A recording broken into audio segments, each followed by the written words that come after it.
Hello বন্ধুরা, তোমরা সবাই কেমন আছো? আশা করি সবাই ভালো আছো। আমিও খুব ভালো আছি। কি ব্যাপার, তুমি এখনো আমায় সাবস্ক্রাইব করোনি? তাড়াতাড়ি করে ফেলো। আমি রোজ নতুন নতুন সত্যি ঘটনা নিয়ে আসি এই পরিবারে। আমার এই ঘটনা যদি তোমাদের ভালো লাগে তাহলে লাইক আর একটা সুন্দর কমেন্ট করে জানিও। তাতে আমি আরও উৎসাহ হব নতুন নতুন ঘটনা তোমাদের কাছে নিয়ে আসার জন্য। চলো বেশি কথা না বলে আজকের ঘটনা শুরু করি। আজকের ঘটনাটি একটি সত্যি ভৌতিক ঘটনা। শ্যামরায়পুরের ভুতুড়ে খাম্বা। সত্যি ঘটনা। গ্রামের নাম শ্যামরায়পুর। দিনের বেলায় একদম সাধারণ একটা গ্রাম, কিন্তু রাত নামলেই বদলে যায় সব কিছু। গ্রামের বিবেকানন্দ ক্লাবের পাশেই ছিল একটা পুরনো রাস্তা। সেই রাস্তার মাঝখানে দাঁড়িয়েছিল একটা ভাঙা সিমেন্টের খাম্বা। খাম্বাটার গায়ে শ্যাওলা, চারদিকে বাঁশঝাড়, আর পাশেই ছিল মৃত মানুষের হাড় ফেলার পুরনো জায়গা। লোকেরা বলতো ওটা শুধু খাম্বা না, ওখানে কিছু আছে। ভয় শুরু হয় রাত 12টার পর। রাত হলেই আশেপাশের বাঁশগাছগুলো হঠাৎ নড়ে উঠত।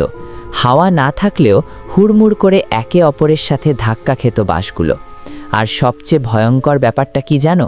কেউ যদি একা ওই রাস্তা দিয়ে যায় তাহলে খাম্বার ছায়া ধীরে ধীরে বড় হতে থাকে। ময়না কাকার অভিজ্ঞতা। একদিন রাতে ময়না কাকা বাজার থেকে ফিরছিলেন। ঘড়িতে তখন 12টা বেজে 10 মিনিট। খাম্বার কাছে আসতেই হঠাৎ তার কানে ভেসে এলো কারো ফিসফিস করা আওয়াজ, থামিস না, তাকাস না। ভয়ে ঘাম ছুটে গেল। হঠাৎ দেখলেন খাম্বার পেছনে একজন লম্বা ছায়ামূর্তি দাঁড়িয়ে। মুখ দেখা যায় না, শুধু চুল মাটিতে লেগে আছে। ময়না কাকা চোখ বন্ধ করে দৌড় দিলেন। পরদিন সকালে ময়না কাকা বেঁচে ফিরলেও তার চুল এক রাতেই সাদা হয়ে গিয়েছিল। আর সেই খাম্বার গায়ে পাওয়া গেল হাতের 5টা লম্বা আঁচড়, যেন কেউ ভেতর থেকে বেরোতে চেয়েছিল। আজও কেউ যায় না। আজও শ্যামরায়পুরে রাত হলে কেউ ওই রাস্তা দিয়ে যায় না, কারণ লোকেরা বলে ওখানে যারা মারা গিয়েছিল তাদের আত্মা এখনও ওই খাম্বার সাথে বাঁধা। শেষ কথা, তুমি যদি কখনো শ্যামরায়পুর যাও আর রাত হলে দূর থেকে ওই খাম্বা দেখতে পাও তাহলে ভুলেও কাছে যেও না, কারণ সব খাম্বা খাম্বা হয় না। বন্ধুরা, এই ঘটনাটা শুনে আপনাদের কেমন লাগলো কমেন্টে জানাবেন।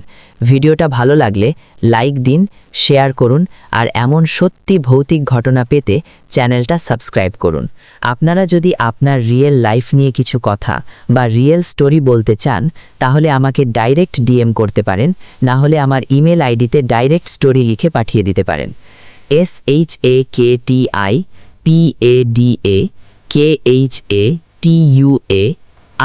shaktipadakai@gmail.com। আজকের মতো এখানেই শেষ করছি।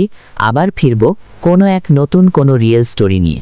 ততক্ষণ ভালো থাকবেন, সুস্থ থাকবেন। টাটা।